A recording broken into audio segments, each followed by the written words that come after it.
Hi, welcome to John's Jeep Garage. This is a quick video about a deep sand recovery in Galveston Island. It was actually on the west end in San Luis Pass.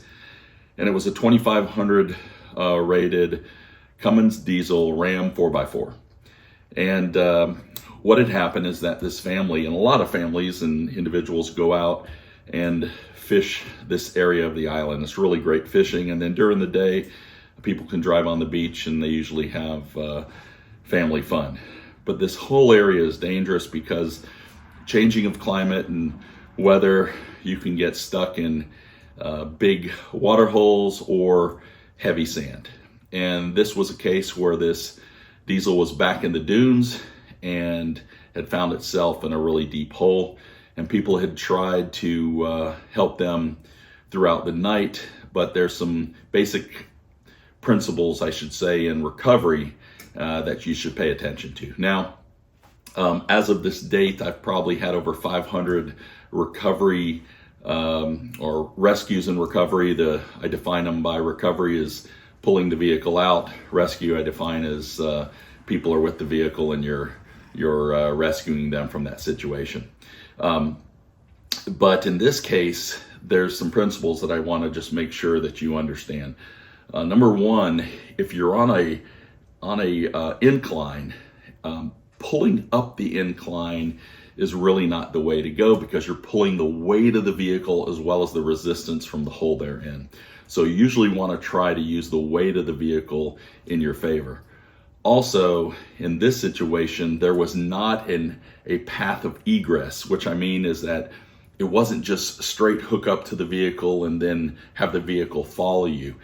It actually, if we would have done that, risked the rescue vehicle by it getting stuck, and number two, putting that truck into a worse position and worse situation. So this required us to use multiple angles to get it out and then to get it in the right direction to the best path of egress. So hopefully this helps. Also, if you want to see the tools that we use, and we're not a professional service, if you just want to see what we have to prepare for rescue and recovery, there's another video on this channel that talks about all the equipment and some of the quick tips to be able to help you do this and help you do it safely. Thank you for watching. If you're into local secrets, let me tell you a little place called San Luis Pass Beach. It's located on the west end of Galveston Island, Texas. The toll bridge spans between Galveston Island and San Luis Island, and it connects the West Bay to the Gulf of Mexico. And it's really an area that a lot of fishermen and families use, but the waters there, I'd have to tell you, are pretty treacherous. Many people have drowned there, and it's also the beaches, depending on the climate and weather, can be a hazard for vehicles. Though I enjoy going there to ride on the beach and have some family fun, a lot of people are not prepared for the changing conditions of that environment.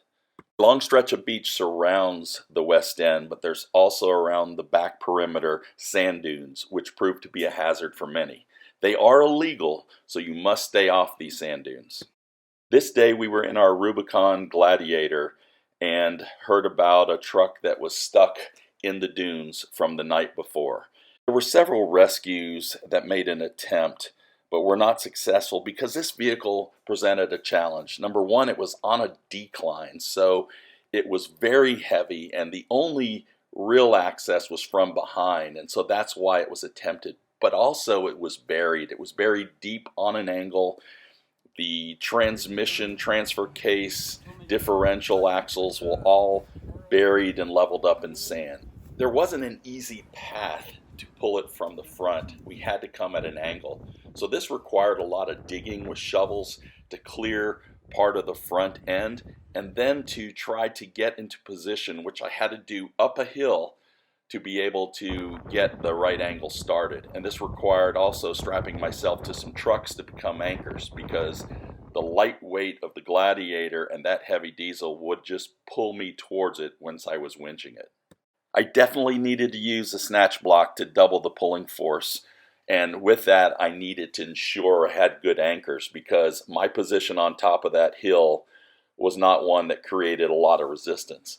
I also needed to make sure I had the right angle, because the goal was to lift the truck up out of the hole but move it in the direction of the driver's side. Had to connect to the opposite side, the passenger side, to be able to get the lift and the right approach angle.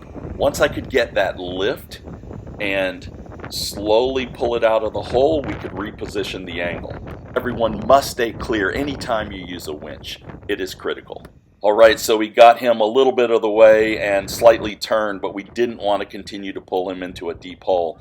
So we needed to change our approach angle, and this would be easier because we'd be on flat ground and we'd have gravity on our side. We needed to turn him as well as get him pointed downhill so he could use his momentum, the four-wheel drive, and be able to exit safely. Having patience and slowly turning, we got him in the right position so he could drive out of there. Everybody was happy, and that was a good rescue. What I want to show you is just some of the tracks where he came out of. This was the one going down, which avoided that second hole. This was right at the turn when we were turning him, so you can see how deep it was, and this is the original section where he was stuck. So, happy family. Thank you for watching.